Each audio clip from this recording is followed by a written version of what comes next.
To make a CV stand out, there is only one little secret. Don't make it about you. Yes, successful resumes are not about you as much as they are about what you can do for your target audience, which is the recruiter. So let us figure how to make the resume about the recruiter.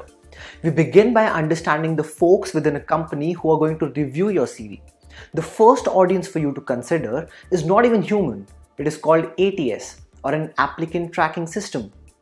ATS emerged in the age of job portals. This is not so important for you to consider if you're sitting for campus placements, but if you're applying directly to a company or going through a job portal like Naukri or iimjobs, this is critical for you.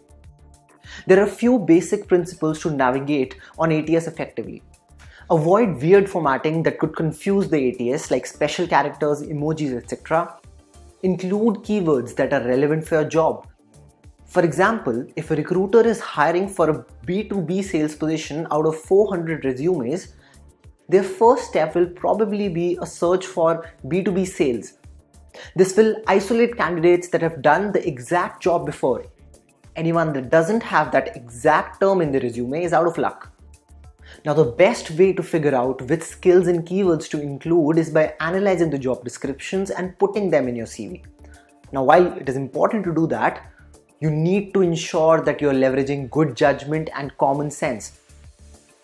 We've seen so many CVs wrecked by flooding of too many keywords, or in some cases by using highly specific keywords that are not relevant to their profile. For example, let's look at this CV point.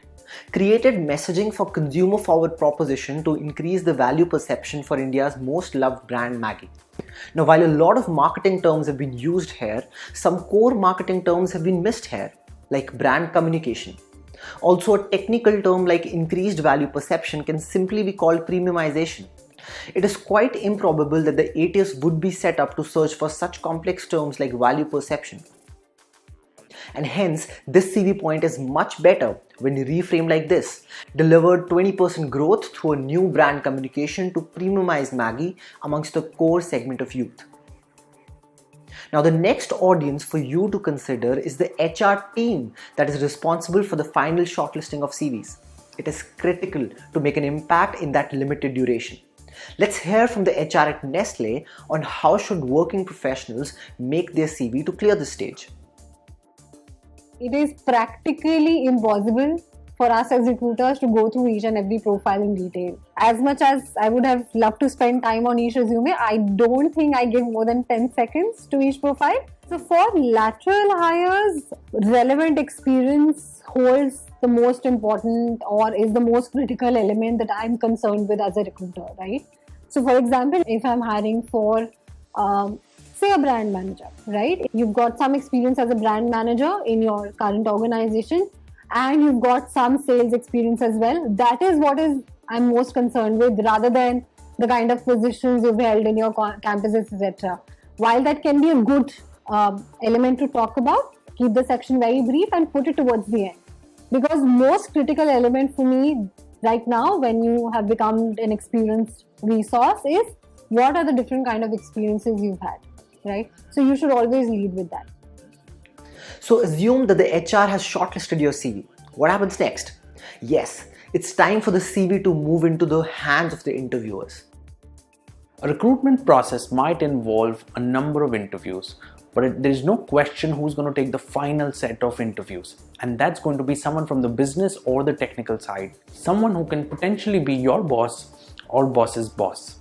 The more that you know about the role that she's looking to fill in her team, the more you can customize your CV to meet those requirements. The fastest way to do this research is to actually talk to people who are in the industry, have spent a few years in a particular job role or in a particular domain, and figure out from them what are the skill sets that are required to succeed in those roles. The CV plus the introduction forms the first impression that the interviewer has about you. And like all first impressions, they often tend to stick. And CV plays a role in this process. So to summarize, to make a CV which truly stands out, there are 3 audiences that you need to consider. The ATS, for which you need to use keywords which are relevant as well as simple. For the HR manager, it is important to play to your strengths and start with the most relevant experience.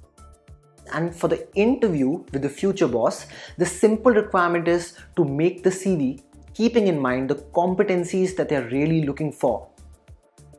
If you want more tips, formats and insights straight from a recruiter's perspective, you can download the Craftshala app for free and get a direct enrollment in the Ultimate CV program built in partnership with Nestle India.